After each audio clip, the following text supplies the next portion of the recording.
다 받았어요. 하지만 많이 안 받았어. 좀 자, 차이인 것 같아. 그래? 그러면 다음 얘기해 봅시다. 네? 네. 그게 계속 풀면 안 돼요? 이거 푸는 거 재밌는데? 이거 푸는 게 제일 그냥 숙제야. 네? 아, 학원에서 푸는 게 제일 학원을 푸는 게 재밌는데. 숙제로 7시반 남아서 7시반 이후에 30분만 더 풀 수 있도록 하세요. 아니 그때는 이제 어쩔 수 없이 밥을 먹어야 되는 불가피한 자, 상황이어가지고. 자, 우리가 금속들 중에서 제일 관심 있는 금속이 뭘까요? 저요. 아이언 금이요 털 금이죠. 금. 왜요? 알루미늄. 많이 쓰니까. 예. 그래서 우리는 금속을 크게 나눈다면 철과 비철 금속을 나눠요. 가장 멋있는 하지 않아. 철이라는 것이 건축물의 구조물로서, 뭐 각종 공구로서, 그리고 뭐 자동차와 같은 운송을 할 것으로서 이 철이 많이 사용되고 있습니다. 와. 근데 문제는 이 철이 쉽게 상하대요. 철이라는 게 반응성이 나름 좀 있거든요. 그래서 철은 자연 상태에서 산화철의 형태로 이제 얻어지게 됩니다. 그래서 그 철을 다시 아 재료. 원래의 철로 재련하는 과정을 볼 수 있겠죠. 근데 그렇게 해서 얻어진 철이 또 공기 중에 뜨면 쉽게 상하는다고요. 철의 부식, 즉 산화 과정이 있다는 거예요.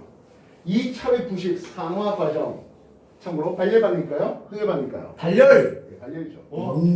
잘 찍었다. 철의 산화 과정을 발열로 이용한 게 여러분들 겨울철 쓰는 핫팩이고. 아 이제 알고 있었죠. 자, 그렇다면 발열이죠. 시험관에 물을 담아놨습니다. 오, H2. 그리고 금속, 철, 세모스를 준비해봤네요.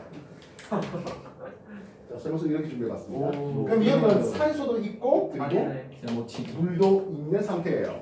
그래서 철의 부식된 정도를 한번 확인해봤는데요. 이렇게 되니까 산소도 있고 물도 있다 보니까 산소 존재하고 물도 존재하다 보니까 부식이 꽤 잘 돼 있는 것을 볼 수 있습니다. 두 번째 시험관인데요. 두 번째 시험관은 물을 감각에 담아놨습니다. 그 위에 기름도 준비해놨네요. 아, 물이 많네.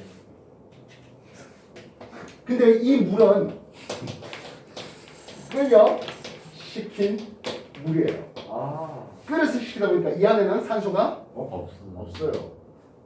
물은 있죠. 철의 부식이 그렇게 많이 일어나지는 않아요. 역시 물이 많아. 그러면 여기에 썰못을 놨고 그 위에 염화칼슘 합성제를 놨습니다. 오, 물론 제설제기도 하겠지만 얘는 물을 굉장히 잘 흡수해요.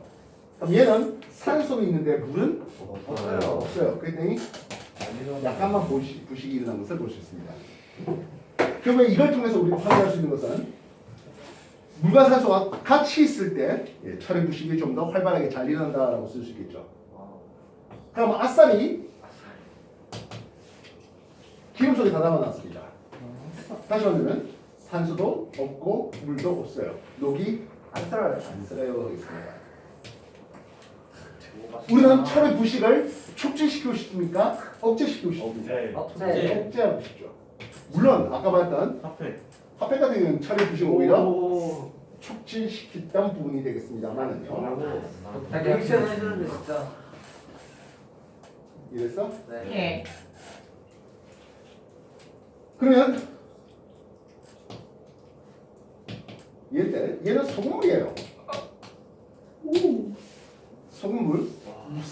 산소도 있고 물도 있고 플러스 알파 뭐도 있다고? 소금. 전해질도 있다고요. 소금도 있잖아. 소금이 전해질 있잖아. 그랬더니 녹이 어마무시하게 잘생기네요. 와, 뭔 뜻이야? 뭔지. 전해질 있으면 즉 이온들이 주변에 있으면 금속의 산화하는 반응이 훨씬 더 촉진 잘 일어난다고요. 바다에 떨어뜨리면.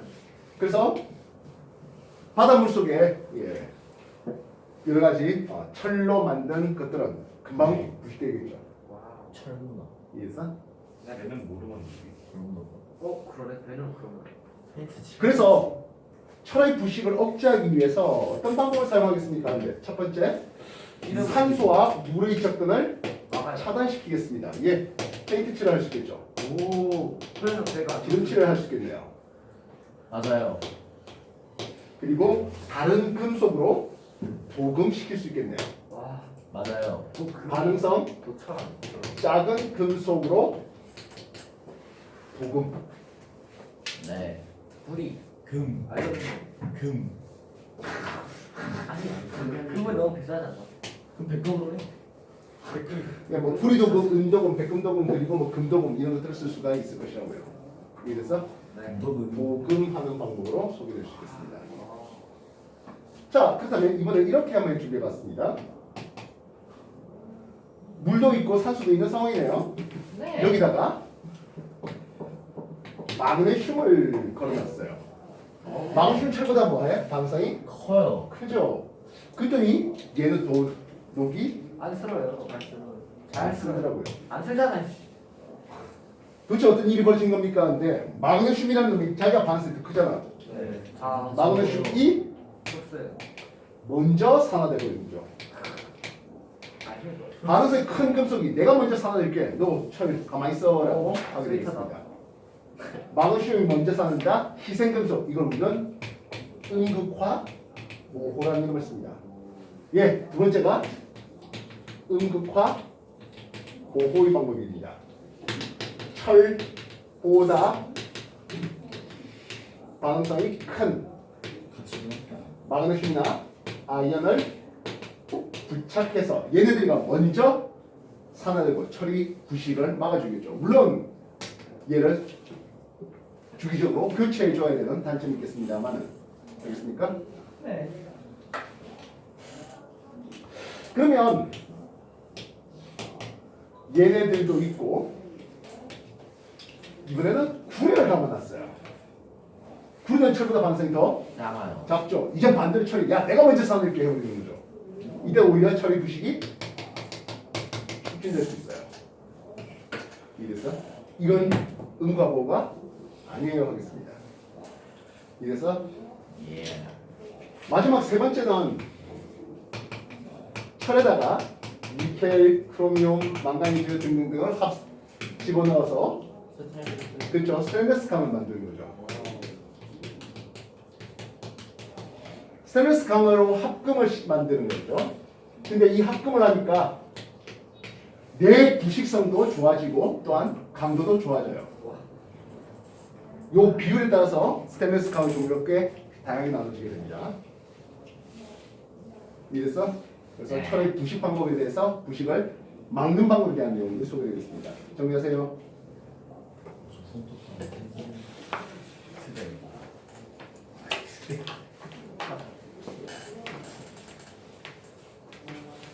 하랄 때 하라 빨리. 맞아 얘들아. 자, 뭐요? 내 시각이 안 좋다.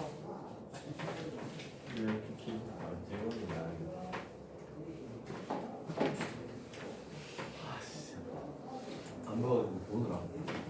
그래, 잘 봐. 잘까? 그냥 카메라 소리 못 들어.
자, 철판에다가 얇게 아연을 도금시켜 놨습니다.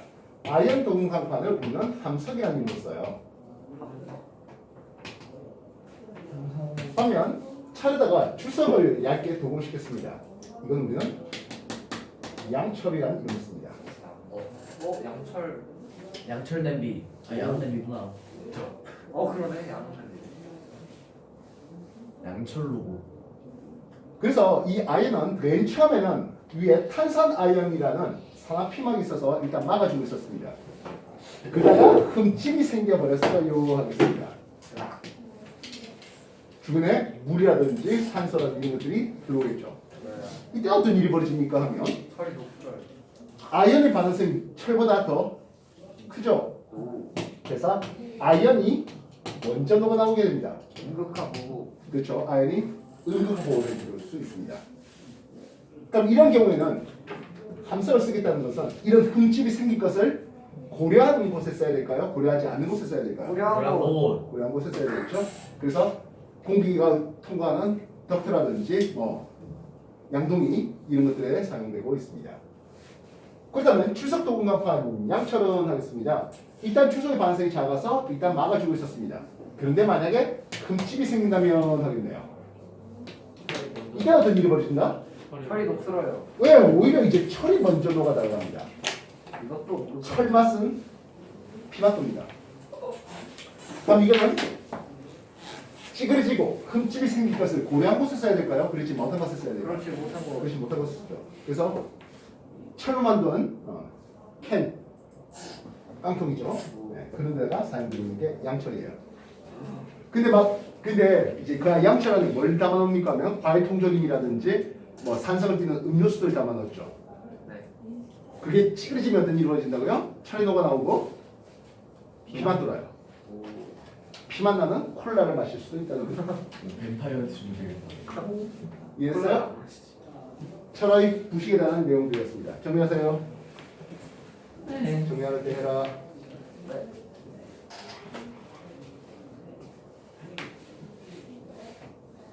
만들기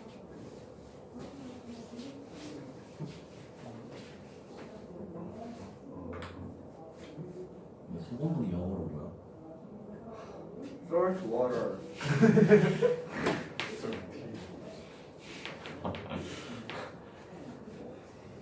이런 거조차 알려줘요.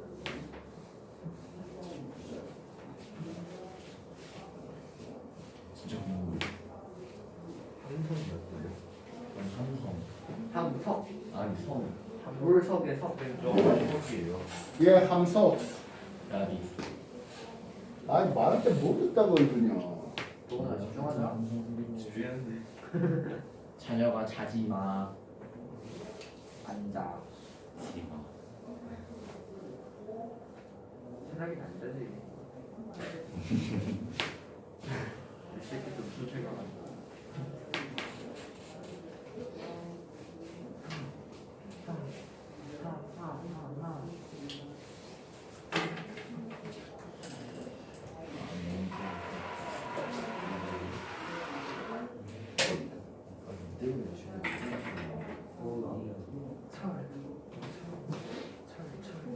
자, 우리가 기본적으로 금속과 금속의 산화한 반응, 금속과 비금속의 산화한 반응, 비금속과 비금속의 산화한 반응으로 소개했는데요. 이제 남은 건 비금속 대 비금속의 산화한 반응이겠네요.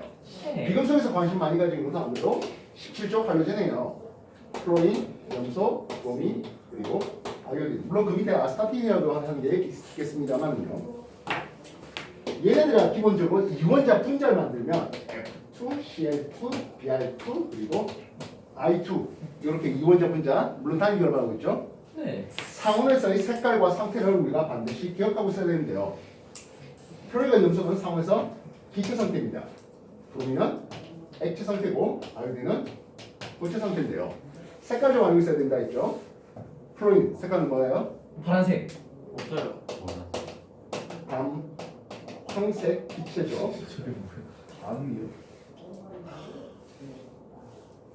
또 담 황색이요? 아 담자가 무슨 담자야? 쓸개. 내가 이씨. 야 니들한테 얼마 전에 했잖아. 보라색. 쌤 저기고. 황달할 때 아닌데? 담. 아닌데? 담. 담은 묻다는 뜻이에요. 연하다는 뜻이에요. 아, 맞다. 아. 그래서 우리가 뭐 사군자라든지 이런 것들 먹 하나로 하잖아. 근데 거기에 대해서 먹의 농담으로 농 진하고 담 연하고 그렇게 해서 색깔 표현하는 거잖아. 약간 지긋색이네요. 진흙이요? 황색보다 연한데 진흙 색깔이 네, 나고 오렌지색 아닌가? 졸색 나는 거 아니야? 연한 노란. 그 예를 들어서 소고기 묵국 이러면 이제 맛이 담백하다 뭐 이런 할때다 그거 아. 하기도 하고요. 어우 진짜 국어 딸려갖고 이것들이 어떡하냐. 저 국어 잘해요. 저 국어 무려 79잖아요. 사람이야? 염소는 황록색입니다. 아, 좀 아니죠. 아니, 모르는 거 같은데. 아닌가? 일부러 좀 참고로 이 황색 염소는 1차 세계대전 당시 독가스 독가스로 사용됐고요. 와 물론 지금도 염소가스 들이마시면 뒤져요. 와우 구름의 색깔이 적갈색이고요. 아, 좀 아니지. 이거 아이오딘은 보라색, 보라색. 보라 색깔을 가지고 있습니다. 나야. 보라색은 아니지. 보라색 당연히 알아야지. 아래쪽은 CCl4 사이마탄수층이고 위쪽은 KBr 액큐어스 수유액층입니다. 이해됐습니까? 아 그럼 여기다가 Cl2를 집어넣으면 어떤 일이 벌어지겠습니까? 하네요. CL이 두개 생겨요. Br-에다가 Cl2가 들어왔거든. 어떤 일이 벌어진다고? 섞여요. Br2가 되고 Cl1-가 두 개 생기겠죠. 이해됐어? 그래서 이 반응 결과 황록색의 염소를 집어넣었더니 Br2 색깔이 젓갈색이 됐는데요. 이 젓갈색의 Br2는 산화탄소층에 녹겠습니까? 물층에 녹겠습니까? 사야마탄소. 무극성 분자잖아. 그러니까 산화탄소와 같은 무극성 용매에 녹아 들어간 것을 볼 수 있죠. 네. 그렇다면 반대로 산화탄소층과 KBr 여기 있는 데다가 아이오딘을 집어넣었어. 아이오딘 색깔 무슨 색깔이라고? 보라색 보라색. 보라 색깔이라고. 야, 완전. 그지? 다음 Br 마이너스 있는 데다가 I2를 집어넣었더니 아이오딘 마이너스가 되고 Br2가 되는 이딴 일이 벌어져? 아니요 안 벌어진다고. 절대 아니에요. 그렇다면 보라색의 아이오딘은 반응하지 않을 테니까 그대로 무극성용의 산화탄소층이 색깔이 보라색이 되겠죠. 이해됐어? 네. 비금속과 비금속의 상한 반응은 이렇게 또 설명드릴 수 있겠다고요. 알겠나? 네. 플러스 알파 F- Cl- Br- 그리고 I- 색깔이 액큐어스 수용 상태에서는 다들 무색이에요. 네. 근데 여기다가 은5 플러스를 집어넣었을 때 AgCl은 흰색의 앙금을 떨어지죠. 네. AgBr은 연한 노란색 앙금으로 떨어져요. AgI는 상대적으로 진한 노란색 앙금으로 떨어진다고. 알겠어? 네. 그래서 이온의 검출법으로도 사용될 수 있겠네요.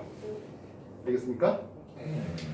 그렇다면 F-는 어떻습니까? 근데 얘는 액큐어스 수용이에요. 다시 말하면 플로린 마이너스는 앙금을 떨어지지 않는다는 거죠. 알겠나? 내용 정리해. 오늘 전자 이론에 대한 산화 반응에 대해서 심도 있게 소개해봤고 금속 대 금속의 상황 반응이 가장 중요해요. 맞습니다. 그 와중에 철의 부식을 방지하기 위한 이전 방법들도 기억해 놓을 수 있도록. 네. 정리해라.